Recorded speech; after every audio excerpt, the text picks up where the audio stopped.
வணக்கம் தமிழ் உறவுகளை, நான் உங்கள் தமிழ் பேசுகிறேன். இன்னொரு காணொலி வாயிலாக உங்களை சந்திப்பதில் மிகவும் சந்தோஷம். இன்னைக்கு நம்ம என்ன பார்க்க போறோம்னா, இரண்டாவது டெஸ்ட் போட்டி அதிவேக சதம் விளாசிய விராட் கோலி, கதி கலங்கிய தென்னாப்பிரிக்க பவுலர்கள்.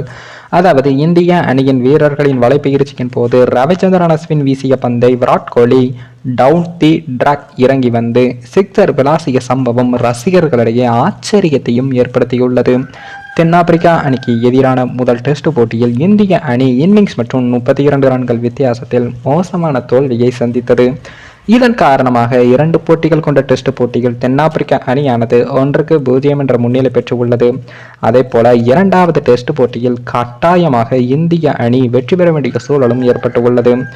இந்த நிலையில்தான் நேற்றைக்கு தினம் இந்திய அணி செஞ்சூரியனிலிருந்து கேப்டவுன் மைதானத்திற்கு வந்து தரையிறங்கியது. புத்தாண்டு அன்று பயணம் மேற்கொண்டதோடு இந்திய அணி வீரர்கள் எந்த விடுப்பும் எடுத்துக்கொள்ளாமல் பயிற்சிகளையும் மேற்கொண்டார்கள்.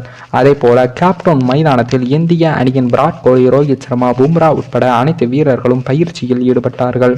இந்த பயிற்சியின் போது விராட் கோலி இந்திய நட்சத்திர வேகப்பந்து வீச்சாளர்களான பும்ரா, முகமது சிராஜ் மற்றும் அஸ்வின் ஆகியோர் பந்து வீசினார்கள். அதே போல இடதுகை வேகப்பந்து வீச்சாளர்களை எதிர்கொள்ளவும் விராட் கோலி பயிற்சிகளை மேற்கொண்டார். அதில் முதல் டெஸ்ட் போட்டியில் எப்படி கிரீஸிலிருந்து சில மீட்டர் தூரம் முன் நின்று பந்தை எதிர்கொண்டாரோ அதே போல பயிற்சிகளை மேற்கொண்டார். அப்போது நம்ம அஸ்வின் வீசிய ஒரு பந்தை சரியாக டவுன் தி டிராக் இறங்கி வந்து தலைக்கு மேல் சிக்ஸர் அடித்து அசத்தினார் விராட் கோலி. இந்த வீடியோவானது சமூக வலைதளங்களில் வெளியாகி ரசிகர்களிடையே ஆச்சரியத்தையும் ஏற்படுத்தியுள்ளது. ஏற்கனவே அஸ்வின் பந்தில் விராட் கோலி ரிவர்ஸ் ஸ்வீப் அடித்த ஷாட்டுகள் சில வாரங்களுக்கு முன்பு ட்ரெண்ட் ஆகியது. அனுபவம் வாய்ந்த ஸ்பின்னரான தமிழன் அஸ்வினின் பந்தில் சிக்ஸர் அடித்ததன் மூலம் விராட் கோலி எப்படியான பேட்டிங் ஃபார்மில் இருக்கிறார் என்பதை அறிய முடிகிறது.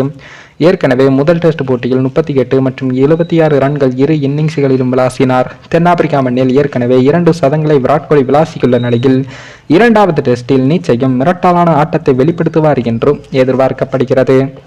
மேலும் இந்த வீடியோ ஏதோ ஒரு விதத்தில் உங்களுக்கு பிடித்திருக்கும் என்று நினைக்கிறேன். நம்ம சேனலுக்கு புதிதாக வீடியோ பார்க்கிறீர்கள் என்றால் மறக்காமல் சப்ஸ்கிரைபர் பண்ணிவிட்டு பாருங்கள். இன்னொரு வீடியோவில் சந்திக்கும் வரை நான் உங்கள் தமிழ்.